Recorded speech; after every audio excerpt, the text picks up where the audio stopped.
Conferencia General de la Iglesia de Dios presenta Palabra Fiel es esta, una serie de audios para que usted conozca o corrobore la doctrina de Dios enviada a través de su Hijo para salvación a todo aquel que en Él crea.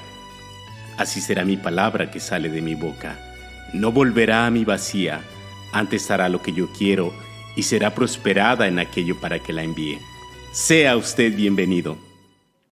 A los santos del Altísimo, congregados en la Iglesia de Dios, es un gusto poder dirigirme a ustedes a través de este medio y poder saludarles. Paz a vosotros. Les saluda su hermano en Cristo, diácono Macario López Andrés.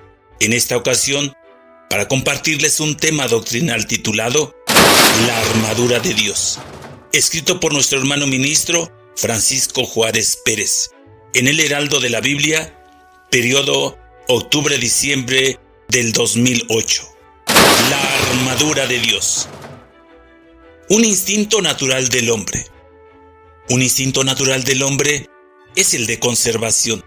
Este instinto inexorablemente le ha llevado a protegerse contra todo aquello que le pueda dañar. ¿Cómo nos protegemos contra las enfermedades, como la gripe, por ejemplo? ¿Contra el frío? ¿Contra el calor? ¿Contra las inclemencias del tiempo? Esta protección, el hombre la lleva hacia todos los ámbitos de su vida. Protege sus bienes con primas de aseguradoras, su salud con seguros médicos, incluso a sus dependientes con seguros de vida en caso de fallecer. Esta protección se magnifica aún más en personas importantes e influyentes, cuando se hacen cuidar por guardaespaldas, cuando portan algún arma, usan un chaleco antibalas o viajan en vehículos blindados. En el ámbito bélico, lo es aún más con edificios antiatómicos llamados búnkers, escudos antimisiles, satélites espías, etcétera, etcétera. Pero esto no es nuevo. En la Biblia también encontramos algunos ejemplos de cómo se protegían antiguamente los guerreros. En el libro primero de Samuel, capítulo 17, encontramos un claro ejemplo de lo que les hablo. Un tanque de guerra. Una vez más se encuentran dos pueblos en formación para la guerra. Eran el pueblo hebreo y el pueblo filisteo. No obstante, de las filas de este último emergió un paladín cuya estatura de entrada era ya impresionante. 6 codos y un palmo, versículo 4. Poco menos de 3 metros, pero por si no fuera suficiente, este corpulento varón de guerra usaba una armadura impresionante. Veámosla. Versículo 5. Portaba un almete de acero, en otras palabras, un casco o yelmo. Vestía asimismo una coraza de planchas. Estas corazas solían ser de cuero endurecido, cubierto con placas metálicas unidas por anillos. La cota de malla, que hacía las veces de la coraza, era una túnica de tela o piel endurecida, sobre la cual se adherían pequeñas piezas metálicas para una mayor movilidad. El versículo 5 dice que pesaba la de Goliat alrededor de 6,000 siclos de metal. Esto supone un peso aproximado de 80 kilogramos. Versículo 6. Traía sobre sus piernas grebas de hierro. Estas eran algo así como espinilleras que iban de los tobillos a las rodillas. En algunas ocasiones, estas protegían también los muslos. Además, nos dice este versículo que traía escudo de metal a sus hombros. En algunas versiones de la Biblia, este aparece como una jabalina. Versículo 7. Nos habla de la lanza que portaba este varón, cuya punta de hierro pesaba alrededor de 9 kilogramos. Aparte del tamaño que debió haber tenido, pues si la estatura de él casi alcanzaba los 3 metros, quizás su lanza sobrepasara su altura. Pero eso no era todo. Además de todo lo anterior, llevaba consigo su escudero, quien haría las veces de un guardaespaldas moderno. El desafío. Este corpulento y temible varón de guerra lanzó un desafío al pueblo hebreo. ¿Para qué salís a la batalla? ¿No soy yo el filisteo y vosotros los siervos de Saúl? Escoged de entre vosotros un hombre que venga contra mí. Si él pudiere pelear conmigo y me venciere, nosotros seremos vuestros siervos. Y si yo pudiere más que él y lo venciere, vosotros seréis nuestros siervos y nos serviréis. Y añadió el filisteo: hoy yo he desafiado el campo de Israel. Dadme un hombre que pelee conmigo. Versículos del 8 al 10. ¿Quién acepta el reto? Aquellos hombres valientes de Israel, guerreros de profesión, al ver y escuchar las palabras de aquel hombre descomunal, despavorían de terror. Nadie se creía suficientemente preparado como para enfrentarlo, hasta que aparece un mozo que se desempeñaba como pastor de ovejas. Su nombre era David. A pesar de su corta edad, era muy valiente, aunque a decir verdad, la principal virtud y fuerza de David residía precisamente en su inquebrantable fe hacia su Dios. Este se autopropuso para enfrentarlo, lo cual objetó Saúl, pues a decir de él, era muy mozo y su contrincante era un hombre de guerra desde su juventud. David argumentó a su favor sobre las reiteradas ocasiones que había tenido que enfrentarse con bestias como los leones u osos y que Dios le había librado de ellos, cuando estos se llevaban alguna de sus ovejas. El rey aceptó al ver a aquel joven tan resuelto, aunque debemos pensar que lo que estaba en juego era realmente muy importante: la victoria o el vasallaje. Esto estaba literalmente en las manos de aquel mozo, pero, aunque lo olvidaban, en la voluntad de Dios de Israel. La fuerza bruta contra la fe.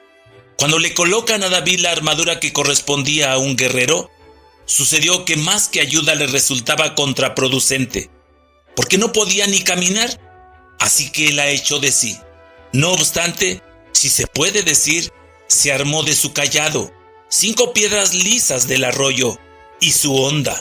Al encuentro bélico entre ambos contrincantes resultaba algo desproporcionado. Si se me permite la comparación, era como un cañón contra una resortera. La pregunta clave es: ¿a quién le favorecía la victoria? ¿Era acaso Goliat? No, no es así.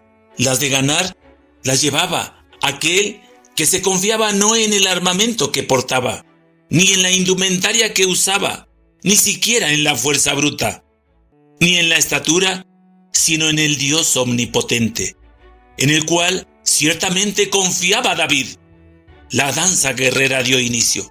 Aquel experimentado guerrero se sintió ofendido en su honor cuando descubre que su oponente era un tierno muchachito y que éste salía a su encuentro con palos y piedras. ¿Soy acaso perro para que vengas a mí con palos? Versículo 43. Reclamó airadamente a David, quien responde a su oponente las palabras que nos dejan ver de manera clara realmente dónde estaba la fuerza de él: un solo tiro.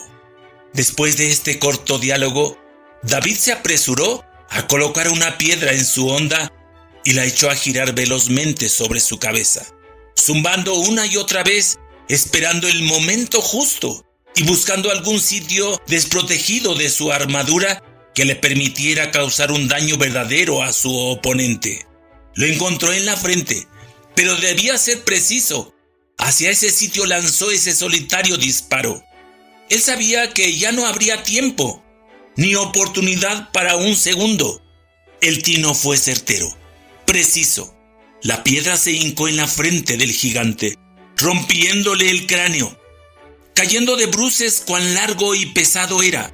Rápidamente David se llegó a él y con la misma espada del filisteo cercena la cabeza del gigante, lo cual, al ver la multitud que estaba expectante y atónita de aquel encuentro y de lo que veían sus ojos, entró el pavor en unos y regresó la valentía a los otros. La victoria fue contundente e incuestionable. Estamos en una guerra permanente.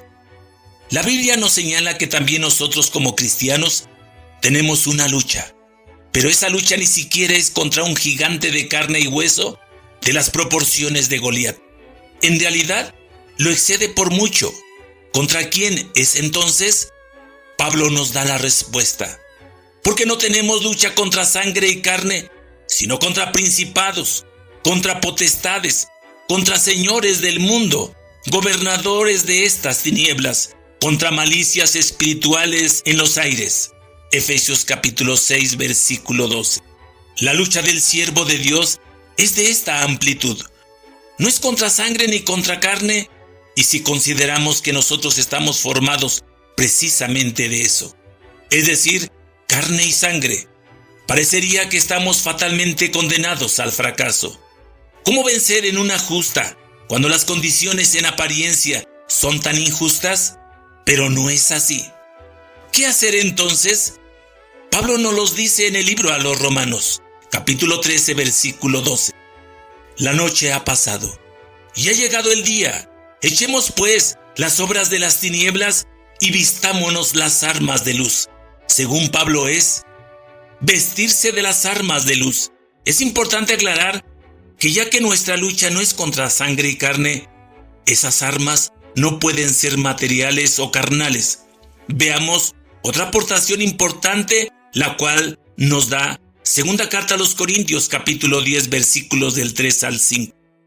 Pues aunque andamos en la carne, no militamos según la carne, porque las armas de nuestra milicia no son carnales, sino poderosas en Dios para la destrucción de fortalezas, destruyendo consejos y toda altura que se levanta contra la ciencia de Dios y cautivando todo intento a la obediencia de Cristo. ¿En qué consiste esa armadura? El mismo escritor alienta a la iglesia de esta manera: vestíos de toda armadura de Dios para que podáis estar firmes contra las acechanzas del diablo. Efesios capítulo 6, versículo 11. Ahora bien, ¿cuál es esa armadura de Dios? Pablo hace una metáfora de esto con la armadura que usaban los guerreros de la antigüedad, en Efesios capítulo 6, versículo 4. Efesios capítulo 6, versículo 14. Estad pues ceñidos vuestros lomos de verdad. El cinto o el talabarte podía ser un cinturón o una correa que atravesaba la espalda y el pecho, y que eran usados para colgar la daga y la espada. Y vestíos de la cota de justicia. La cota o coraza, como ya lo vimos, era la armadura antigua defensiva del cuerpo, y los pies calzados con el apresto del evangelio de paz. Una parte del cuerpo muy importante son los pies, pues es lo que le da verticalidad al mismo cuerpo. De ahí que se nos recomiende calzar los pies con la prevención, la disposición, la preparación que nos brinda el evangelio. Sobre todo tomando el escudo de la fe. El escudo es un arma defensiva que se lleva embrazada para cubrirse y resguardarse de las armas ofensivas y otras agresiones. En la metáfora de Pablo, la fe hace las veces de un escudo, un blindaje eficaz, con que podáis apagar todos los dardos del fuego del maligno. Los dardos eran armas ofensivas arrojadizas en forma de lanza, corta o flecha larga y más pesada. A veces eran untadas con material inflamable para causar más daño. Y tomando el yelmo de salud. De igual manera, como ya lo vimos, al igual que el almete o casco, este era parte de la armadura antigua que resguardaba la cabeza y el rostro. Y la espada del Espíritu, que es la palabra de Dios.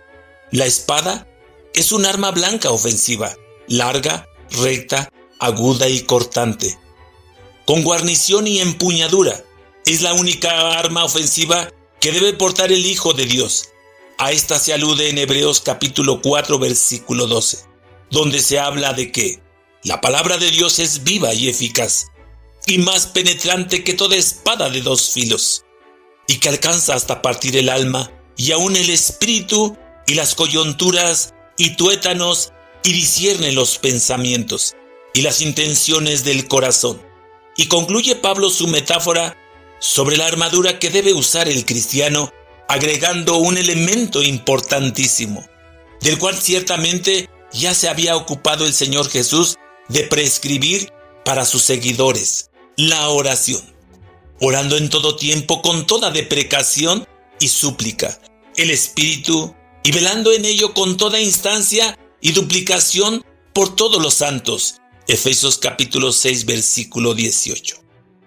Esta armadura simbólica y espiritual sí que nos puede blindar contra el enemigo de nuestras almas. Él es nuestro verdadero enemigo. Los hombres a veces se prestan para ser el vehículo por medio del cual somos embestidos. Pero serán, como dije, simples medios, y que incluso en esa tentativa habrán de sufrir las consecuencias. Pues el Señor Jesús dijo: necesario es que vengan escándalos, mas ay de aquel por quien vinieren los escándalos. Evangelio de Mateo capítulo 18, versículo 17. Tenemos a nuestro alcance la victoria como la tuvo David, de confiar plenamente en su Dios, el cual es nuestro también. Recordemos: el que habita al abrigo del Altísimo. Salmo capítulo 91, versículo 1. Deseo concluir este escrito con un texto hermoso que elocuentemente nos deja ver la protección que el Señor nos da. Detrás y delante me rodeaste, y sobre mí pusiste tu mano. Salmo capítulo 139, versículo 5. Amén. Hermanos en Cristo Jesús, paz a vosotros.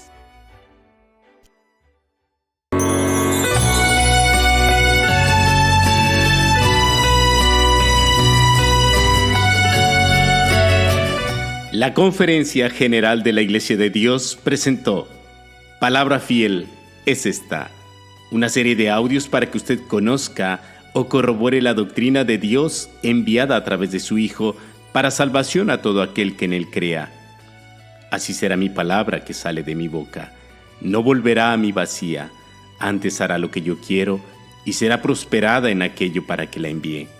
Que Dios le bendiga. Paz a vosotros.